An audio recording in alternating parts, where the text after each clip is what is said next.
You know, it might help if I added myself to the show here. I was like, okay, I'm live. What's going on? How come don't see myself? I have not done StreamYard in so long. I'd forgotten. I have to add myself to the production. Hello there, good people. Hi, Jason here with Green Country Ag Forestry. As you can see, we're back.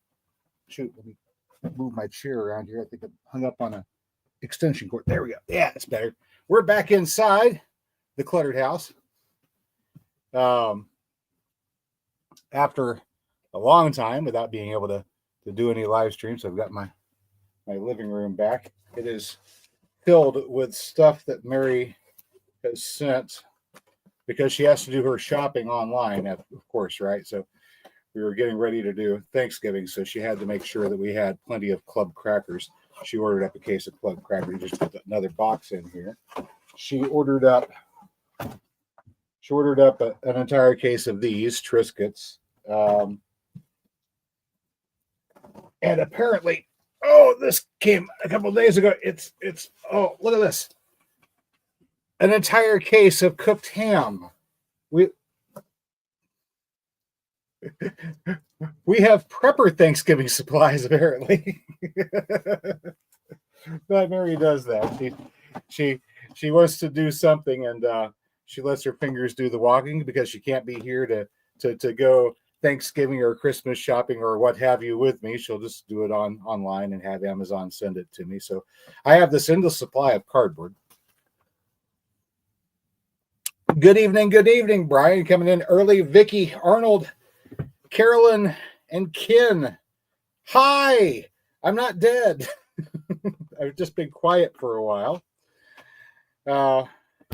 As you guys know, at the beginning of the summer, I made some predictions for the upcoming season. That season's coming to an end. Apparently, part of the rules, which I didn't know at the time, was I was not supposed to talk during this particular season. So, every attempt that I've made to produce videos from July on out, for the most part, and there's been a couple that I actually managed to publish, and the few that I did manage to publish, you have to understand that's hours upon hours upon hours of shooting video and only having a little bit of footage that wasn't on a file that was corrupted because for some reason, every time I try to make video these days, at least like I said, for this past summer, it hasn't come out. So I put together a little bit of video and some voiceover apparently. But now, kids have moved out of the house. The house is quiet, which means I don't have a constant background noise going on, which means I can do overdubbing. I couldn't do overdubbing for this entire summer. So despite the fact that, I had video footage, I could have overdubbed some of it. We'll put it that way. I could have overdubbed some of it and talked over it and done production that way. It's just too much noise, too much noise.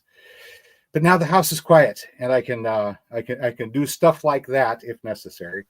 Of course, I ordered up a new camera, which arrived today, and I've been unpacking it and looking over it, and it looks like I might have to. Pardon me, I'm taking my shoes off here, doing the old Mr. Rogers neighborhood thing. I might still have to order another piece for that camera. It's an older Canon, but it came and it's missing the little memory cartridge that goes in there. And the memory cartridge should hold one of these. It'll hold one of these memory cards, but it needs the cartridge that goes into the camera. That apparently didn't ship with it, so I have to figure out what's up with that before I'll have that thing to work with. But the good news is we're going to be making videos again in the very near future. I've got a lot of fun stuff to share with you, hopefully. Yeah, I've been very busy. I'll give you the breakdown of some of the stuff that we've got done, and some of the stuff we have to show you, hopefully, here in the next couple of weeks. Part of the what is it, boy? I've got a kitty back here. Come here, Bill. This is Bill. He lives indoors now. Yeah, that's not really a good spot for kitties to perch, by the way. Okay, you can just sit back there then. All right. Hey. All right. What have I been up to? We planted a whole bunch of cover crop earlier on. The springtime, I included chicory. And it's the first time I've grown this stuff, so I didn't know what to expect. Um, Part of the reason you want things like chicory, same reason you want dandelions, really, and we didn't have dandelions. It has a deep tap root. It goes down deep into the soil, breaks up and alleviates soil compaction. And since it has that deep tap root, it likes to draw minerals, particularly calcium, up to the soil surface. It's more than just calcium too. It's a pump for other minerals as well. But I figured we needed something like that, and since we didn't have a whole lot of dandelions, maybe I could get chicory to go. So I got chicory and I put that into the cover crop mix this spring, and of course it came up everywhere. I was like, okay, yay, we've got chicory, and and that was good. And then it started to make up the flowers, and the flowers began to come up, and I noticed that these flower stalks, they're getting 3, 4, sometimes even taller, more than 4 foot tall whenever they get to their full height, and they'll flop over and everything, but they're full of blue flowers, and they're okay. They're that sort of on the border of being purple blue, so it's sort of I guess maybe a fuchsia, all right, bluish purple, periwinkle blue, maybe, full of these flowers. But they don't start coming on until later on in the summer, as fall gets here, and of course the season is coming to an end. Of course, it's the fall season. We're getting into winter now, right? But right here at the edge of winter, here at the end of fall, we've got that chicory out there everywhere I planted it, and it still has those blue flowers blooming. We had a little frost a couple of days ago, for frost this morning too, and then whatever flowers didn't get killed off by the frost, they're blooming again. And if I go out there whenever the sun's shining in the afternoon, and this is here right at the edge of winter, I've got honeybees visiting my garden and visiting those chicory flowers. The blue chicory flowers are all over the place, and they're filling up on nectar in my garden. So there you go. You want to make sure that the pollinators remember your place. Chicory is a good one to add to your food forest.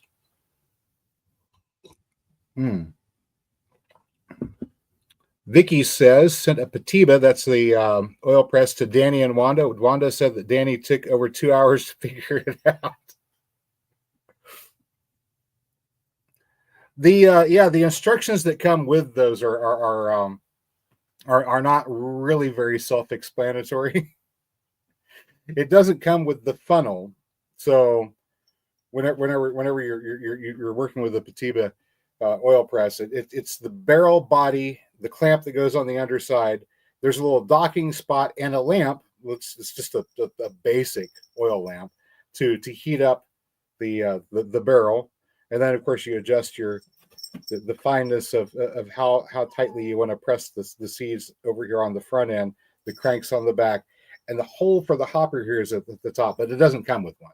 So if you want a hopper, you just get a 2-liter bottle and cut it in half, and you tape that on there or something, and now you've got a hopper, and you can put your seeds in, and then work them through the press that way. So yeah, 2 hours, I imagine. It's just you have to puzzle through it, but it is pretty basic. Once you get to looking at it, you included a funnel. Okay, well, that was nice of you. I was thinking about getting another one, or getting a larger size one, maybe. I don't know.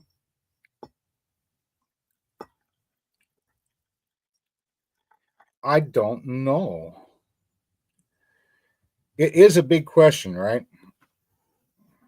Going about getting your fats. Do you want to grow sunflower seeds and peanuts and other things that you can press for oil? Do you want to rely upon animals and render fat to lard, and store lard for storing your fat? Or would you rather raise ruminant livestock and milk your goats or your sheep or your cows, and make butter, and then clarify that to ghee, so you have a source of oils for your homestead? In any case, yeah, Placebo only makes the one size, but there are other oil expellers out there. It's just the larger ones are a lot more expensive, again, in the thousands of dollars. Order up Alibaba. Probably you could get one and convert it to operation as a hand crank, or maybe if I had the tools, the workshop, or the inclination, we could make them domestically. That might be a better idea, right? looking at upcoming events, maybe there's going to be import tariffs on overseas produced goods, particularly tools like seed presses and oil presses and things like that. Maybe we should investigate building those here at home. It's a possibility. Possibility. See, so there's a lot of things that you can do manufacturing out of your garage at home and providing needs for the local market if you're not being outcompeted by people offshore using slave labor. Not to put too fine a point on it, right? I recall many years ago, I made a little side money by building wooden crates, and these were crates for CDs and DVDs, either or. Yeah, this is 90s. Everybody had CD players, everybody had DVD players, and people built up large libraries of that media, but you needed something to put it all in. Now, back in the 60s and 70s, you would put your records into peach crates, and that was really the groovy thing to do. If you had a lot of that sort of stuff, your music was all on records and LPs, you had peach crates, you had stacks of those. So I kind of borrowed on that idea, said, well, we're going to make the version of a peach crate, but we're going to make it for CDs and DVDs. And so I made those. Now you could get a very, very, very similar box mass produced in Singapore. And you could get that whenever they had them for sale at Walmart. You could pick one of those up for like $9, right? It cost me about $7 to make one. So you can imagine if somebody was going to say, I want to buy this, so it could cost me about $7 to make it. There's not a whole lot of margin there. If the person needs a whole bunch of this type of thing, they could just go to Walmart and buy it, right?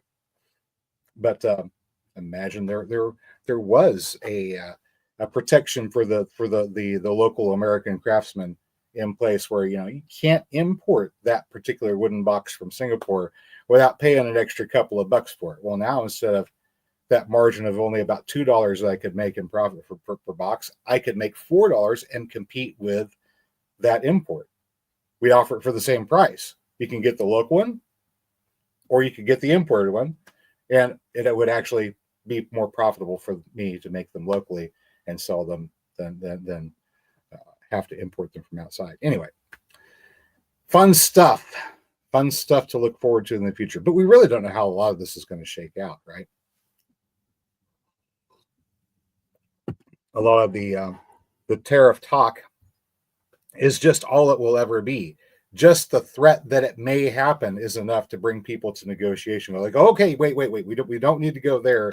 Let's see if we can work something out. And of course, you see people starting to respond like that in the global market already. Anyway, Arnold was asking if I have a shortwave receiver. Not really. I've got one of those handheld radios that can reach the shortwave frequencies, but it's not really what I'd call a shortwave receiver. I mean, the battery only lasts so long.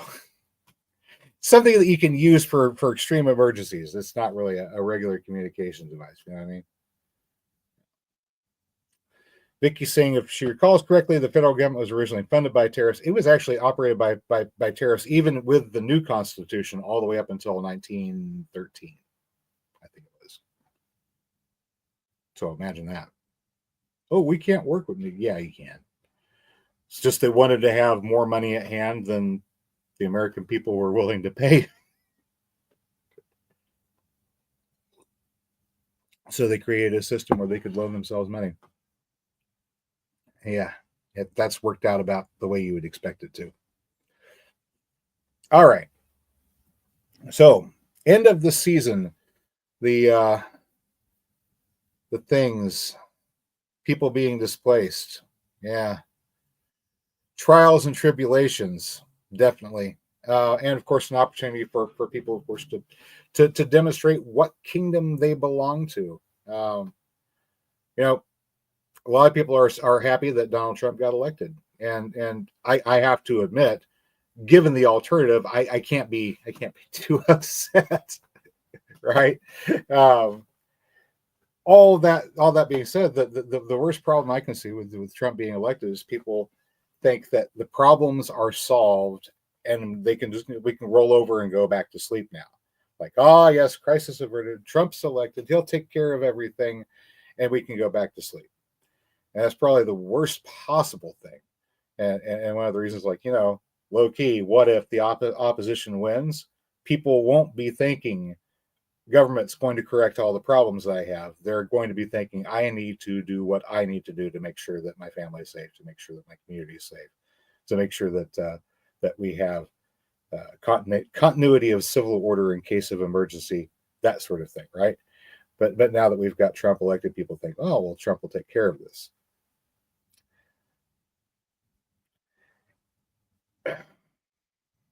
It's kind of like thinking that King George was the problem, right? Once upon a time, right? Back whenever the United States was colonies of England, folks had got the idea in their head that they needed to be in control of their own governance because king was a problem. And little by little, they managed to craft a new system of governance that was eerily like the old one, to the point where one could say, no, it actually was never the king. The problem was you abdicated personal responsibility and expected a third party to come in and take care of things for you with the kind of attention to detail and care that you would provide to these matters yourself. That's never going to happen. It's never going to happen. So there's been essentially a bifurcation in the United States of a couple of different political factions. There are different political parties, certainly, but the main political factions are one that says we need to be more independent, to be taking care of more of these matters ourselves as citizens and not relying on government to do these things, and one that says we want to have government handle everything for us, make it the one-stop shop for our convenience as citizens, right? The one-stop shop idea doesn't seem to be serving our needs quite that well. That's my opinion of it. Anyway, so to feed on income tax and other sources to grow, like the plant. Well, yeah, the more money it has as its disposal, right? The more room there is for more offices and more departments and more people to take care of this thing and to take care of that thing and to take care of this other thing and to take care of this other thing. Ultimately, if the people have a need for anything at all that is really and truly a need, we will find a way to make it happen. Having surrendered our ability to make decisions and to plan and to come up with creative solutions to problems to a third party that is more interested in feeding itself than actually really dealing with what we the people want to have happen is an issue. And I don't know how we're going to solve this short of taking a fire axe to the entire system. So who knows? Is Trump going to do that? I don't know. We'd like to think so, but in all likelihood, probably not. In all likelihood, you're probably going to need to continue to work on developing your own systems, strengthening your own communities, and working on your own plans. All right. Grandma Zoo saying it's going to take years for Trump. The Department of Government, what is it? Department of Government Efficiency. Yeah, that's it. And a constant battle and continue prepping on our part. Yeah, just don't stop.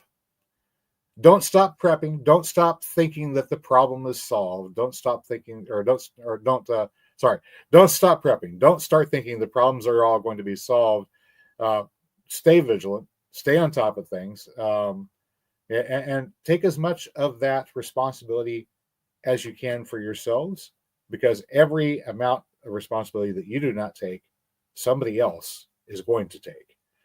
And the way they go about it is not going to be pleasant. All right. Yeah. Vicky says it's once people get addicted to largesse, it's difficult to wean them from the addiction. Yeah, it sure is. It sure is. Like, what do I do without this thing? What do I do? But little by little, bit by bit, piece by piece, plant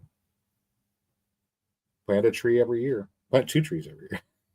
keep working at it, keep building those systems. Hmm. So this summer, I got the carport taken down. It's a mess over there. Um, Once we get a camera functioning, I might show you the remains. We've got another dumpster ordered up that'll be here immediately following Thanksgiving. So we have tomorrow is Turkey Day, and nobody is doing anything on Turkey Day. I mean, literally nobody around here is doing anything at all on Thanksgiving. Um, One of the kids is headed out to Texas. The rest of them have got their own place now, so they're settling in over there. Um, so we're doing nothing at all on Thanksgiving. But on um, the day after, we've got a new dumpster ordered up. It's going to be coming in, and I'll make a turkey for house cleaning party. And so we'll have a house cleaning party on the day after Thanksgiving with turkey, which everybody missed on Thanksgiving. Go figure. But yeah, I mean, it's just a day. It's just a day. Uh, Grandma is saying her food forest is rocking. Your tribe is growing. Awesome. Just broke as hell. Well, yeah. If you've got everything that you needed money for, do you need the money anymore? Right? It's kind of my outlook is I do not need money anymore because I already have everything I needed the money for. And then from there on out, it's you know, what do you want money for? I think money should be for things that we want, not for things that we need. But I think strange things. If you don't mind, down here off camera, I've got a toenail that's trying to grow ingrown, so I've got the edge of it, I've pulled it back, and I'm trying to train it not to grow into my toe. Yeah. Every time I let go of it, it digs in, so I have to keep on flexing it every so slightly. Grandma says she built a greenhouse for free. Free is the best price. You keep your eyes open, you can find free materials all over the place. Sometimes you can even find windows. Sometimes. Yep. So this summer I learned how to use a scythe. It's in the back room right now. I didn't bring it up here. It appeared in one or two videos. I was like, you got the scythe. All right. It's the craziest thing. In the course of getting the garage or the carport taken down, the garage door was open whenever the carport came down. So until we got it cleared out of the way, I couldn't get there to close the garage door completely. And over the course of about 2 days, somebody managed to get in and swiped a chainsaw and a weed eater. This corresponded with a notification from the city of Tulsa regarding mother-in-law's property next door that it was unkempt and needed to have the grass mowed. It's kind of unfortunate because the thing that would need to do that, one of your residents just took off with and probably pawned in exchange for money to buy meth. But hey, sure, we'll make that happen for you. As it turned out, I had already been planning on getting a scythe. I had the American scythe from Seymour in mind. That's the manufacturer, Seymour. I think Austrian original. Got it with an aluminum snap instead of the wood one. I will probably ultimately wind up making my own snap eventually, because I'm tall. I'm 6 foot with long legs, and the position that puts that scythe with the blade really, really close to the ground. If I'm going to be standing upright, which I prefer to be upright, I'm cutting about 4 to 6 inches above the ground. So in order to get it down, I have to hunker down a little bit to use it properly. So it's a little awkward even with this full length side or snap. So eventually I'll probably just have to make my own. Kitty, what's the matter, sir? What is the matter? Huh? Come on up here. Come on up here. Hi, big boy. Sorry, Bobo. He's like, oh, pity me. But I've been learning how to use the scythe. I got the thing. I was like, okay, I guess we're going to mow the grass with hand tools, and so I did. And I haven't used the power tools for that since. Used the scythe for cutting the grass, for mowing the grass, and then the sickle for the detail work up close to fence posts and edges and things like that.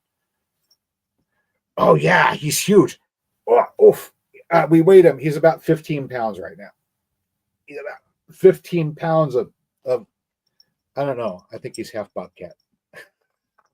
15 pounds of kitty. He's huge. He's huge. Ah. Anyway, but getting used to using those hand tools is fun and interesting. I haven't quite gotten used to using the bowl saw. The bowl saw is a manual timber cutting saw. So, in case the chainsaw failed, I got another chainsaw. I got another chainsaw. I went out and got one. I was like, okay.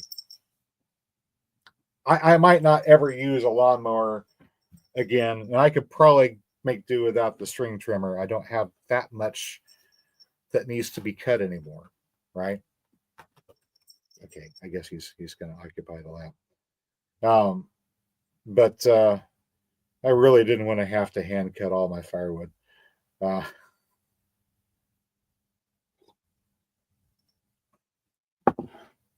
even with the way it probably work out in the future, if I have to scavenge firewood and use the timber saws, I'll go for smaller limbs and deadfalls and stock up on those. And most of those I won't even have to split; just take them as they are. One of the things that we'll need to add to our supply or our stash of supplies is a decent hand cart. The wheelbarrow that I've got right now is it's falling apart. Is literally falling apart. Some parts of it have literally broken off. It was for a while it was losing nuts and washers, and I had to replace those. Now it's got parts that are actually breaking on it. So I guess it's about time to get a replacement cart. So I was thinking about getting a proper garden cart, one with 4 wheels. They're just not a whole lot of them at the Tractor Supply this time of year. I guess maybe if we went out to one of the box stores, we could probably find one. But get one of those carts and the bowl saw. You can go around to your deadfalls and harvest your firewood that way relatively easily. So we have our wood situation taken care of. We've got our manual water pump, which I have not had to rely upon yet, but we've got a steady supply of these. I've got a package of them within reach of the desk at the moment. Quite often I do, because they're on the I think it's called the subscribe and save feature of Amazon, right? Where Amazon will just send you the same thing over and over and over again. So periodically we'll get what is this? Oh no, this is something else entirely. These are good. Periodically we'll get packages with water filters, and the water filters that Mary has been ordering for us are the RV water filters. They connect to a hose line, like for a garden hose, like you use for an RV hookup. But as it turns out, our manual pump can connect directly to a water hose. So whenever we've got the water pump primed, we can connect that directly to that filter, pump the water, we filter it as we pump it. And those are,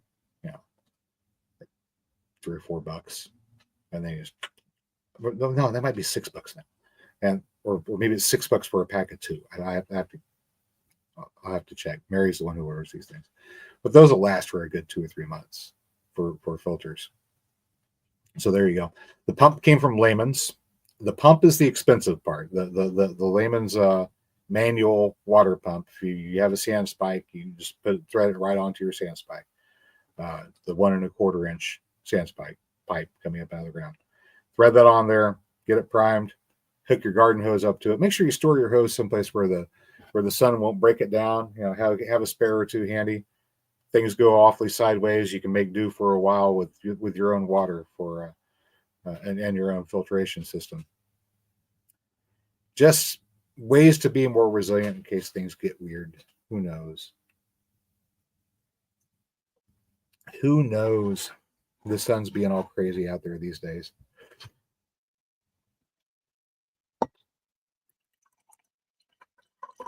And there's still the possibility that somebody might get us involved in World War III before January 20th rolls around. And what we do know about the Russian plan for World War III is electronic warfare in the early outset, which means EMPs. So be prepared for there to be no power.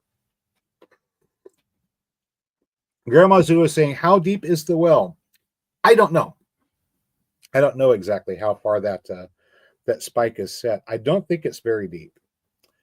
I don't think it's very deep because the well was set up there by the previous owner, not by us, and he only ever had it for the purposes of watering his lawn. So he just got it down deep enough to get water consistently. So it's got a high degree of turbidity, lots and lots and lots of sediment. Fortunately, it's not contaminated with any heavy metals or bacteria contamination. So there is that. But it's a very sediment filled well at the moment. And my ultimate plan is eventually we want to establish a second well on the property, probably, well, not on this property, probably on the one just to the north of us, Mary's mom's house. Now that she's passed away, eventually we're going to have to just bring the house down. I don't think it's reparable. it's pretty bad off. But we're thinking about bringing that house down, putting a greenhouse up over there on that side instead, and establishing another well. And that one we'll go ahead and make sure it's down as deep as we can go. And I think as deep as we can go is somewhere around 40 or 50 feet here before we actually hit stone. Might be even deeper. I mean, I could ask some of the guys that did the pylons on the bridge over there down the street from us. Hey, they work for the county road crew. Ask them how far they had to sink those. I don't think it's that deep though. Anyway, so next one we put in, we probably put that one in like 30 feet or so, and that should be past the worst of the sediment layer. Hopefully. Anyway, we'll see. We're on a river bottom here. And underneath the river bottom, there's bedrock. So river bottom and bedrock. There's a little bit of sand and sediment in between the surface and the rock. We're this point we're up. I mean, technically, we're still in the channel that was cut during the breakup of the glaciers, right? Whenever the Laurentide sheet broke up and all that water came down, we're still inside the channel that cut. But we're outside of the deep part of the channel. Out. Hey, where are you going? You're going to go crawl off somewhere. Do it this way. There we go. We're outside of the deep channel. So we're kind of like, I guess, on the new banks of the river.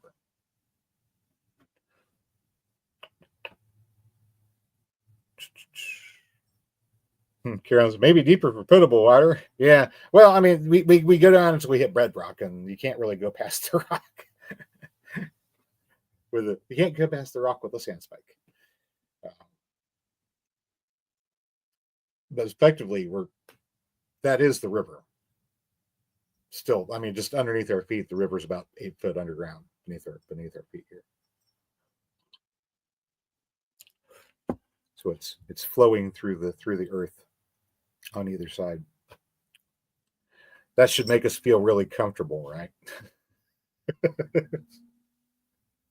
I don't know why they built houses out here. I really don't know why they built houses out here. Um, you can see in places where it's starting to just slowly rise up and swallow up the foundation of the house. In another 40 or 50 years, the house will be gone. The house will still be here. Another 40 or 50 years, the foundation will be buried. We'll put it that way.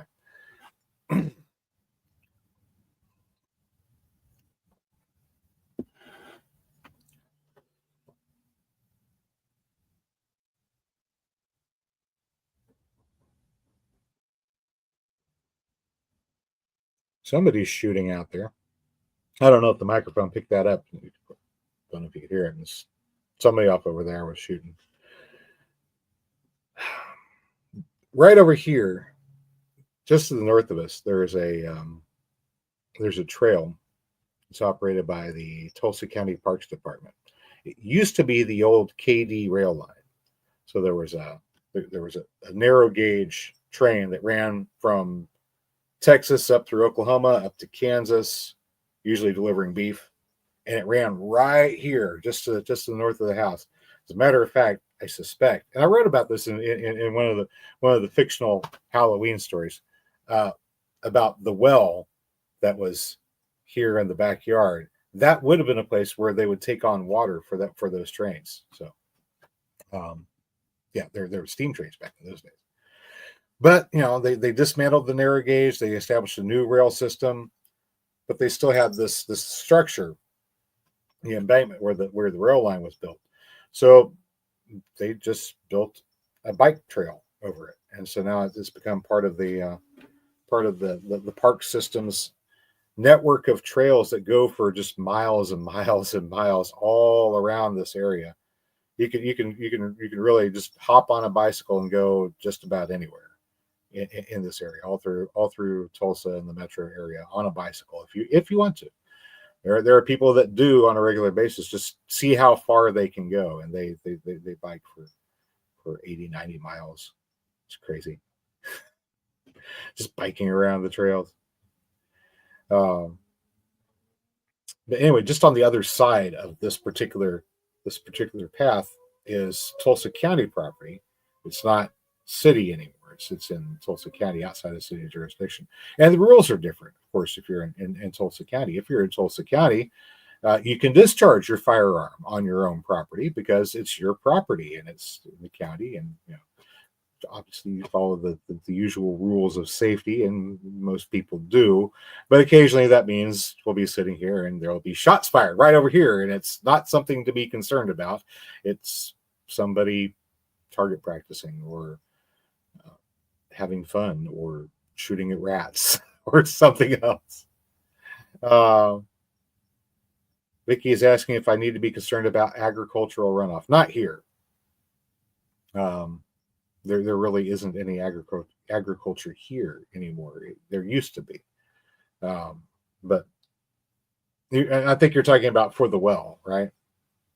For the well, I guess if we were doing some biointensive chemical farming, I might be concerned, but I'm not concerned. Most of the fertility gets used up in the soil as it's needed with the techniques that we're using. So it's not a problem. My excess fertility gets eaten up by things like buckwheat and stored in the other plants. Part of the advantage of having something growing at all times is any excess fertility is used, and so we have that excess fertility used. It's brought up into the plants. Even if we're not going to be eating those plants or using those for anything else, we cut those back. We let them compost down. That produces futility in the future. So we keep the nutrient cycle close, and we try not to let anything wash out, go down the watershed, or leave the property at all if possible, including water, if at all possible. If water hits here, I want it to stay here as much as possible. And it really is unfortunate, because one of the things I wanted to show during the summer, but was not permitted to because of camera problems, was how much of a difference there is whenever you have this much biointensive activity. For example, the yard being a forest garden, as compared to everywhere in the immediate vicinity, which is all Bermuda grass. Bermuda grass has a very limited life cycle. It does die off in the winter, and then it turns brown. It's dead. It doesn't feed the soil. It just sits there. And the best thing that can be said for it is it's got a fibrous structure and it prevents the soil from eroding. So yay! But it isn't. It isn't doing any photosynthesis. It isn't feeding any soil life. So it's not the best thing you can have unless you've got a good reason for having it. Maybe you have sheep and you need to feed your sheep. That's good. It's good forage grass. But it has a shallow root system, which is not ideal for a prairie grass, and we're kind of in the prairie here. We need something with more vigorous root systems. So I've been phasing out the Bermuda grass, pulling it out and replacing it with just about anything else I can imagine other than Bermuda grass. And as a result, we get down to this point where we're at the end of fall, the end of the season. And I look out there and I've got daylilies that the blooms are gone, but the plants are alive. They're green. I've got canna lilies that are nearing the end of their life cycle. So I'm going to have to cut those back and probably dig out a few tubers. Probably put those up for sale. They'll go up on the website, greencountryagriforestry.com. You'll be able to buy canna lily rhizomes from me here pretty soon. But that'll be coming up in the near future. The chicory is still green. We have purple dead nettle coming up. It's germinating and popping up. So that's kind of a default winter ground cover that we have. The corn patch I had to sow with winter wheat. And all of these things that are growing through the winter are taking the sunlight that we do get, photosynthesizing that, doing the same thing that happens during the rest of the year, right? They're going to convert that carbon dioxide with the aid of water and sunlight into sugars. They're going to send the sugars down into the root systems. They're going to exude that through the root systems, speed the microbiology in the soil so they can get the nutrients that they need from the soil to grow. And they're going to do that through the winter, because there's those plants that do that through the winter. You have to find them for your particular area. Here, purple dead nettle does great, but in an area where you're going to be disturbing the soil over and over and over again, you kind of want to go with some kind of a cereal grass like winter wheat's a good choice here. Rye is another good choice, especially if you've got a lot of land, or if you want to make sure that you've got really good deep root systems. Try a winter cereal rye instead. Doesn't mean that you have to eat the stuff. For example, we grow enough, almost. Like this year, I had to add a little extra seed that I bought. I used mostly seed that I grew from last year, but I had to use a little bit that I bought. And part of that, I'm rambling here. Part of that is I haven't quite got my hand sowing technique down to the point where I'm not wasting seed. As I refine that and get better at sowing seed, I'll waste less seed, and I'll be able to recoup more of that and just grow my own seed for my own cover crop, because some of it I'll let grow and go to seed, and some of it I let go, and then come spring I'm going to kill it off and sow the corn. All right. What we're thinking about doing out there is expanding the number of blocks of corn out to 4 blocks, and then we can rotate and have 3 blocks that are corn, wheat. Right, so it'd be winter wheat through the winter season, and then whenever spring comes around, corn, and then summer corn. Summer comes to an end, we sow winter wheat again. So it'd be corn, wheat, corn, wheat, corn, wheat, and then the 4th one will be all wheat. And then we rotate. We move this over here. And the next year, this is going to be all wheat. And then the next year, this is going to be all wheat. And if it's all wheat, we're going to let it go all the way to the point where it produces seed, and we can gather the seed and use that to sow more. So the wheat becomes a cover crop. We keep just enough that we can keep on sowing the cover crop. I'm not really eating the wheat. I'll let the ducks graze on it a little bit, right? They like some fresh, tender greens. I don't know when we're going to be able to let them back into the corn patch. Right now, it's maybe about 6-7 inches tall. And I think it needs to be a little bit higher than that before I let the ducks go nuts in there. But eventually we'll let the ducks come in there. They'll nibble a little bit. They'll graze in there. They'll hunt for bugs. They'll do the usual things that they do. And then while they're in there later on this winter, I'll go ahead and start digging out the future duck pond.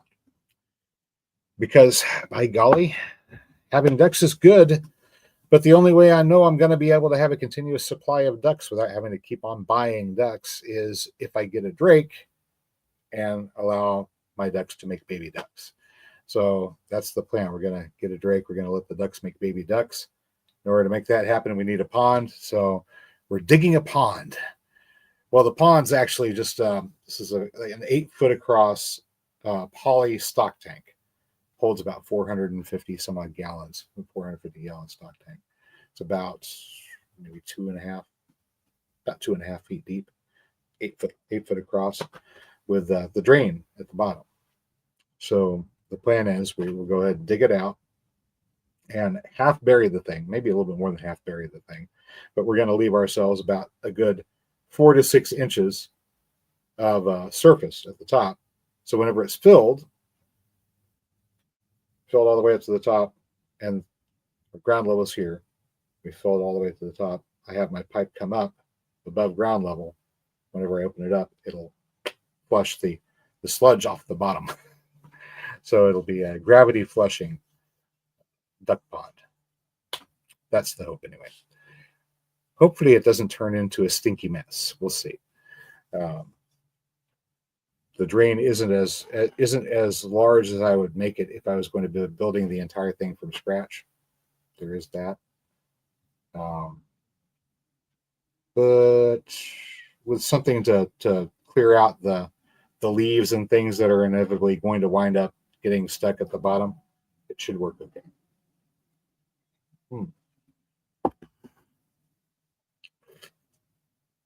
Carolyn's talking about how she gets her water. Oh, you've got an electric pump.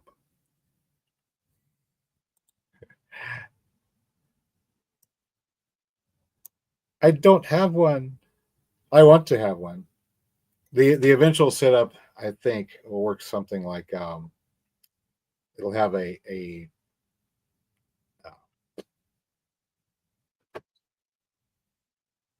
it's a T fitting, right? Not an elbow, but a T fitting. So we have a T fitting that will allow us to come to over here to the manual pump, or no, sorry, T fitting allows us to come over here to the electric pump, or have the manual pump that's directly on top.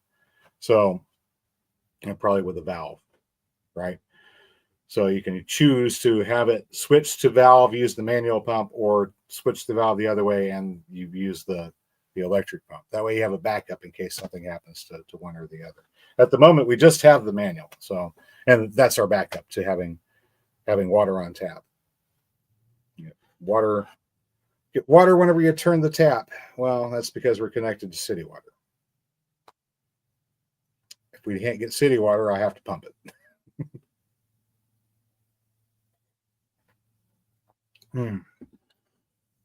Yeah. And if I have to pump it, that's the other thing. If I have to pump my water, I don't mind so much pumping the water that I'm going to be using to drink. Water I'm going to drink. And so I drink a certain amount, a couple of gallons a day I'll go through. But if I have to pump all the water I need for me to drink, for me to keep up with hygiene, for the ducks, for everything else, that's a lot of pumping. That's a lot of pumping. The ducks right now, they're going through, 15, 20 gallons of water a day, easy, from just having to change out their water. If that's 10 pumps of the handle per gallon, right? That's 150 pumps of the pump handle every day to have duck eggs. I mean, I like duck eggs. I like exercise too. Do I want to have that much exercise every day for the duck eggs? I don't know.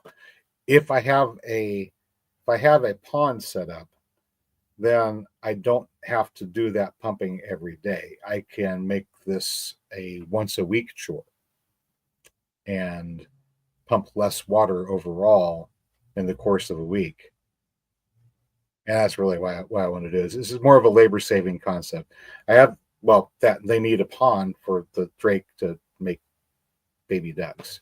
So Arnold is asking how cold it is here. Outside, probably 70, 60 to 70. In here, it's pretty warm. I've got a log going in the fire. I'm actually a little sweaty. I'm a little too warm.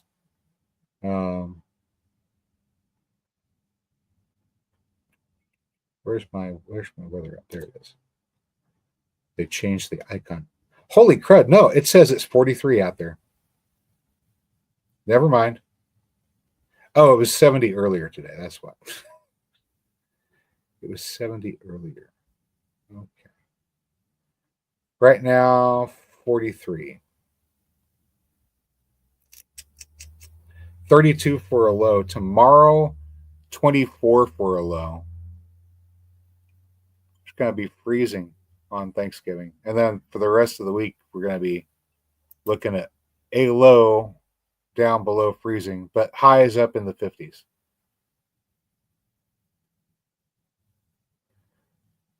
December 4th, they have a forecast for a high of 64. Can you imagine it? 65 on the 5th. Shoot. Winter. Ha! Winter. Winter in Oklahoma. It depends. I mean, it depends. Sometimes we have nice weather all the way up until February. When February arrives, it's winter. Winter comes with February. Every year you'll have some freezing in February will happen, right? Oh, yeah. Vicky saying, saw recent trail cam pictures of local deer and they are skin and bone. Oh my goodness. Yeah. Yeah, you're going to have to. Deer Creek seed. Deer Creek is a good place to get your forage plot seed from. If you have to order it in and you need bulk quantities, I've shopped with them a couple of times now, and the price is right. The seed is good. So there you go. That's my recommendation. They don't pay me to say that. I just like shopping for a good bargain. Vicky says, yeah, I was watching this earlier too. We're blessed with homes that hold heat. The survivors of Helene and Milton are intense and freezing. Yeah, it's cold out there in the mountains. A lot of people are intense. A lot of people are in temporary trailers, and they're not going to get back into homes this winter. If you have the ability to offer a place, that the person who is displaced a place to stay, they need it right now. Anyway, I'm getting off my soapbox. I'm just saying, yeah, you can't live there right now. And in some places out there, they're not going to be able to live there even after spring comes, because the soil is currently toxic, and it will be for a few, probably years into the future. Unfortunately, that's not everywhere, but in some places. Yep. I don't know when all that story is going to come out. So the way that works is all the mining operations are up in the hills in North Carolina, and there's a bunch of them, and some of them are really, really old. Go back to colonial times even.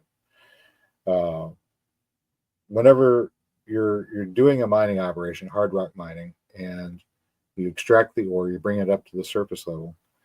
A lot of times they'll have what's called a leach pit, which is an area that's been sealed off to make sure that the stuff that's going in here doesn't get out into the environment under normal circumstances. They do take environmental precautions. They didn't always, but because we don't like our we don't like our neighborhoods and our wilderness areas and our woods getting spoiled, we kind of started making regulations that say, hey, make sure that these things are secure so that the chemicals won't leak out. But leach pits are used. They put the ore in the leach pit. You use a sprinkler to sprinkle acid over the ore. The acid leaches through, and then you collect the solution, extract the metal from that. And ordinarily, these things, like I said, they're secure. They're built to be able to handle whatever the ordinary level of flooding and rainfall and everything else is without overflowing and without contaminating the surrounding landscape. Whoever was doing the mining, I have full confidence they followed the letter of the law and did what they were supposed to do according to the understanding that they had for what was safe for the area. So without laying any blame on anyone, the amount of flooding the area received due to storm surges from a hurricane hitting in a way that it doesn't ordinarily come caused a lot of those leach pits to overflow, to lose containment, to contaminate. So the question of liability will come up, and people are trying to avoid liabilities. Like, no, you can't say that they're responsible, or any. I wouldn't point fingers of blame at anyone. This was a disaster. So, but at the end of the day, the damage is done, and there are some places that people have that they just cannot live on because the land's going to be toxic for them, unfortunately. Yeah. And Carolyn will say people in North Carolina won't leave the toxic property. The mine companies will do the land grab, and the governor's grabbing the property. There's no good solution to this. There really isn't. There isn't. It's just, it's a mess. It's a mess. It's a mess. It's a mess. How do you like your mercury? Remember, once upon a time, I did a show talking about these things. You know, we got greedy for the minerals of the earth, and we went to extremes to get them, and as a result of that, we wound up putting toxins into our environment that we deal with to this day. We have environmental toxins that we have to be aware of and take precautions against, that are the consequence of mining operations undertaken 5,000-6,000 years ago. Even before, there was a period of expansion that we don't even have full history of. Just, we know that there were, people out there doing things. They were mining. They were seeking precious metals, and even this area before that particular flood event that we're all aware of, right? Even before this event, where global trade was disrupted, people were out there. They were doing the mining. They were using mercury to extract the gold and the silver from the ore bodies. They were using acids to leach, and toxins got into the environment. So we always are going to be paying for these sort of things, and have to be aware that they happen. They have happened, and until we can figure out a way to do things without the dependence on that hard to get metal, they're going to continue to happen. Maybe the solution is we don't go for these rare earth metals, or hard to extract ores as well. And there's a lot of metal out there that we can recycle as it is.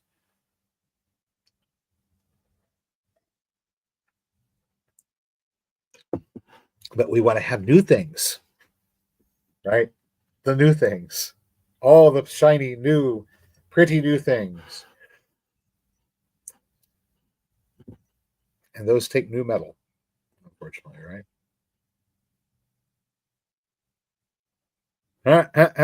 Everyone says my mercury fillings have caused my 62-year-old craziness a bit. All right.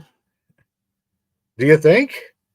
I don't know. Is that enough? Is the amalgam in mercury fillings enough to make a person mad as a hatter?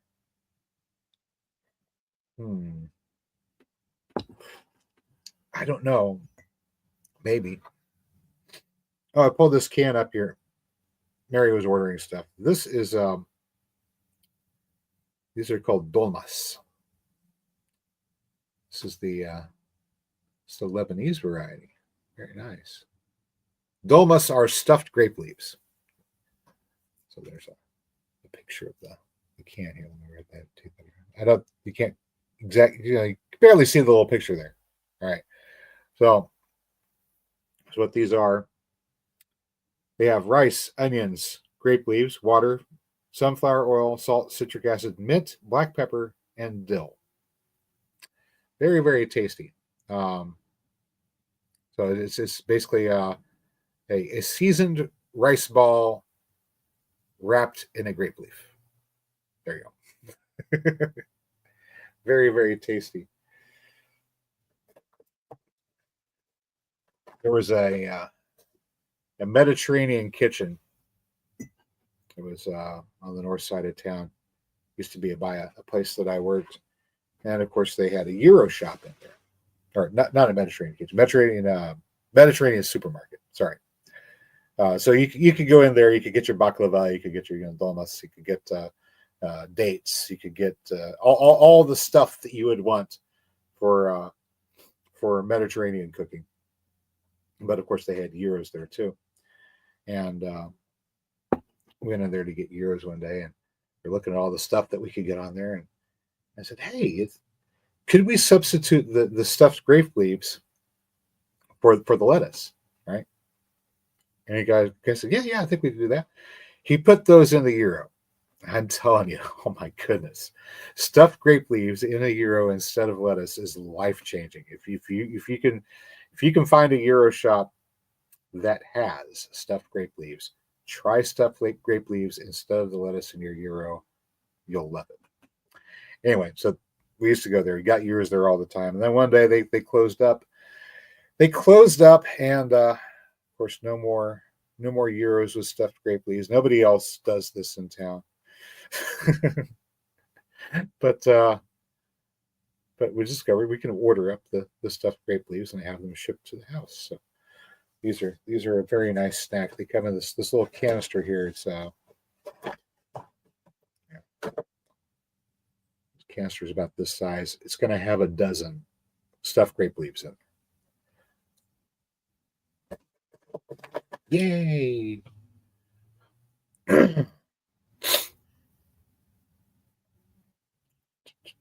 Vicky says there's a sodium battery that can recharge almost immediately. Wow. Well, there's a lot of stuff in development. A lot of stuff in development.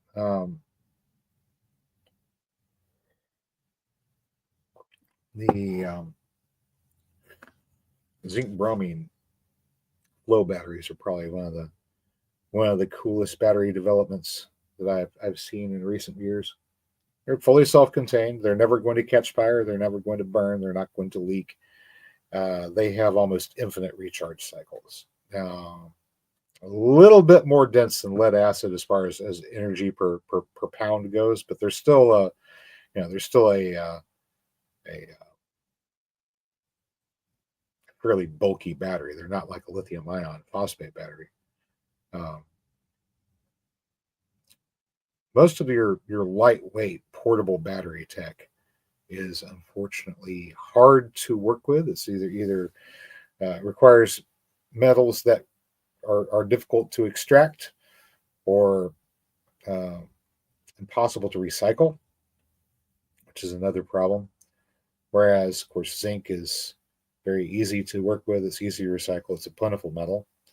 And of course, bromine is easy to extract from seawater as well. So you have a ready supply of the materials required to make the battery. There's no country that has a monopoly on it. So people pursuing this particular type of battery for stable battery installations are going to be able to do it and do it without uh, unhealthy competition with their neighbors. Yay! But I don't know what we're going to wind up doing for energy in the future. I guess we'll see. Here locally, it's putting a log on the fire. Speaking of which, yeah, feels pretty good in here. I haven't been using Haven't been using anywhere near the amount of energy that we were using. I've got, let's see, I think at nighttime, I've just got the little light over there that I have turned on, and that's about it. So, one little LED bulb and wood heat. Yeah. Fire, candles, wagons, horses. Yeah, we're not quite to the horses and wagons. I don't know. If we had more of our production of needs closer to the consumer, in other words, if we invested more in local agriculture, in our local infrastructure, if we valued uh, the individual craftsman a bit more, if we strengthened our local economies, then yeah, we think we could get away with not having to consume quite so much energy, which would reduce our overall cost. Uh, we don't have to work so hard at survival, I think, but we need to work more on getting our getting our supply chains closer to home. I think is a very important thing to work on. We don't know what the future holds. 4 years from now, we may be headed right back into insanity again. So maybe take this time period as a if we get to inauguration day without somebody pushing the button, we might take this next 4 years as an opportunity to take stock and make sure we're a bit more resilient, just in case that we don't get things to go our way in the future. You never know.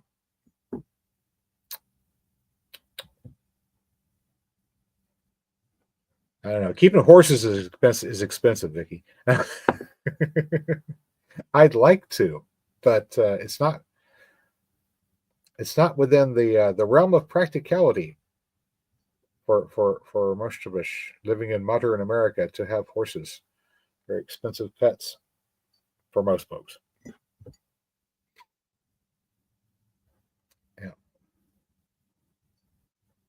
Yeah, yeah. Many breeds have gone extinct. Well, it's particularly working breeds, right? Because once upon a time, those were what you used. You used working breeds of horses, or you used oxen, or you're using animal labor to get things done.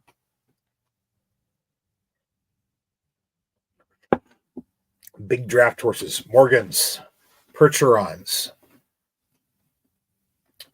I don't think I've seen very many of those anymore. A couple people keep them; they're like hobby breeders, but people aren't using those for the main work anymore.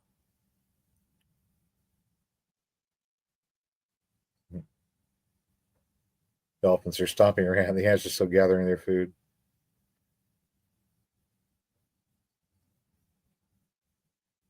The last horse is 31. Count on $300 a month to have a horse on your property. Yeah, they're not cheap to take care of. Unless, of course, you're growing all the feed yourself. You're taking care of all that stuff yourself. But that again, you're looking at you either spend the money or you spend the time and the effort, and you have the property for it.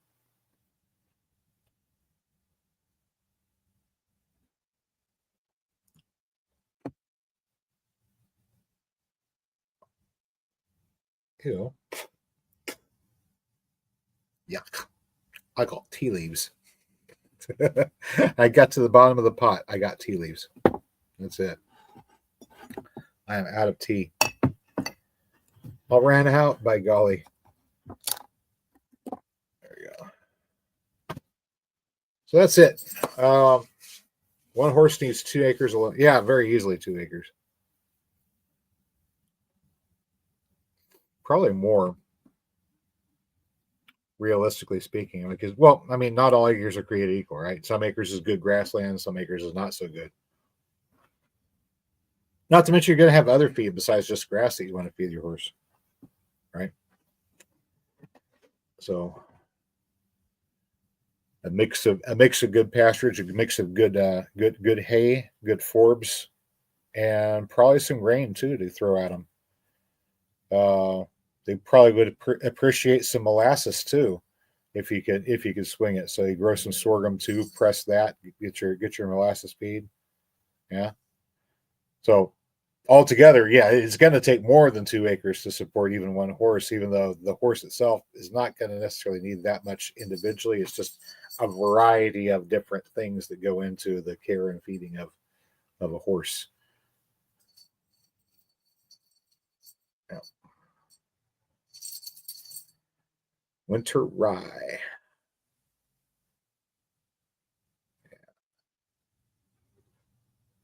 Rye's pretty good. Rye has deeper taproots or deeper roots than the wheatgrass does. The wheatgrass will go about maybe 20 to 24 inches, 18 to 24 inches. And then ryegrass will go maybe up to a full yard in.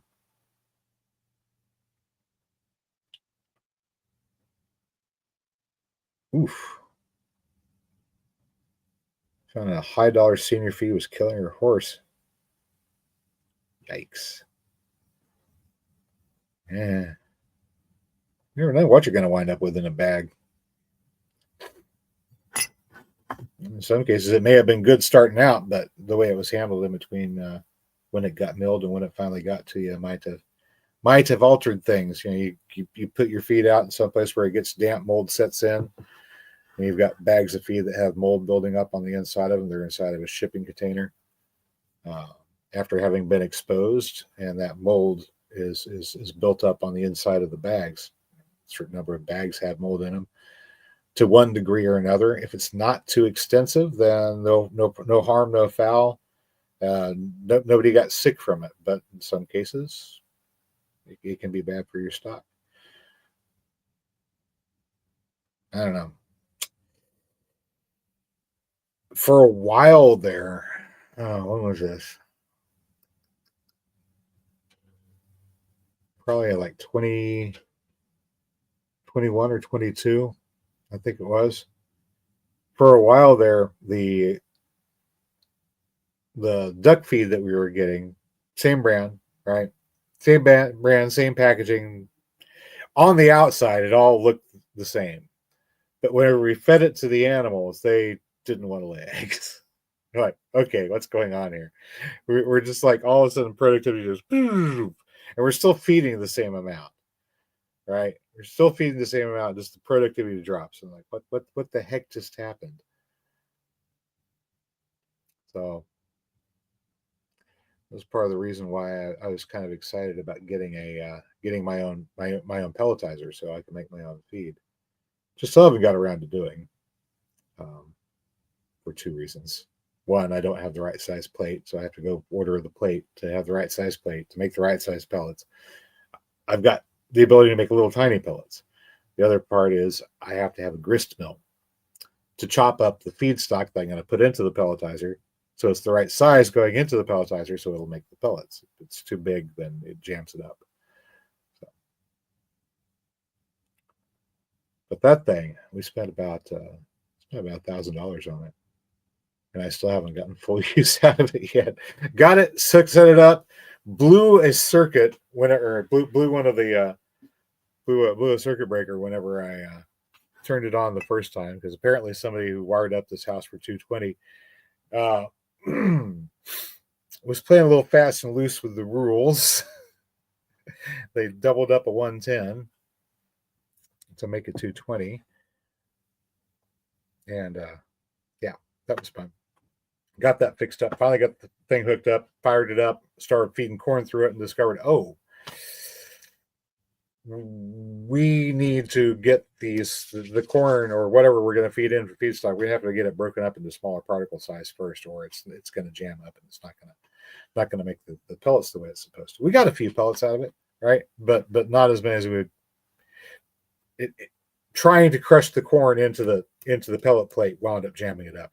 So after we've got that cleaned off, chiseled off the places where corn was friction welded to the plate, the next thing up is we have to get a grist mill. But I'm not even worried about that because I've got 10,000 other projects that I have to catch up with. shoot, before spring even gets here. What is today?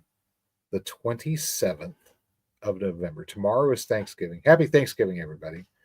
Um, Winter is upon us, and I guess it's time that we get busy with the winter chores, mend the fences, right? Mend the fences, dig the ponds, take care of all the stuff that we got to take care of before spring gets here. Because whenever spring gets here, we know we're not going to have time. Hey guys, I've been talking to you for almost an hour here. I'm glad somebody showed up to see me sit in front of the camera, trying to get back into the use of doing a live stream. Didn't really have a topic to talk about. I just really wanted to get reacquainted with the practice of getting in front of a camera and saying hi about once a week or so. We're going to try to get more videos out here pretty soon. I don't know if I'm a bit bummed. I got the new camera. It's a Canon. It's a nice camera, but I can't use it yet because it's missing. It's missing the parts that lets me adapt this to the camera. So I've got a nice fresh memory card, and I can't use it on this camera. So I might just format it and use it on the old camera and hope that we can capture something over the next couple of weeks. Vicky is going to be celebrating tomorrow by picking ripe tomatoes by her door. Oh my goodness. You still got ripe tomatoes. That's impressive. I don't think we have any tomatoes left. I think all the tomatoes are gone. All the tomatoes are gone. I'd have ripe persimmons right now if the persimmon tree was totally caught up. It's not quite there yet. Maybe next year we'll get some fruit on it. I can't wait. We have so many good fruit trees coming up. We've already got pears. We've already got jujubes. We're going to have more jujubes. Hopefully next year we'll start seeing plums from the plum tree. I don't know if we'll see any of the dessert plums off the June Gold plum tree or not, but hopefully those pretty soon. Maybe pretty soon our cherry trees will start making. Hopefully our hazelnut trees are going to make some hazelnuts. All kinds of wonderful, good stuff to eat coming up in the food forest. Just takes a few years to get going. And yay. Anyway, thanks for joining me tonight. As always, I hope you found the video informative or entertaining. If you did, you know what to do. I'll catch you next time. Until then, get out there and keep growing. Good night, everybody.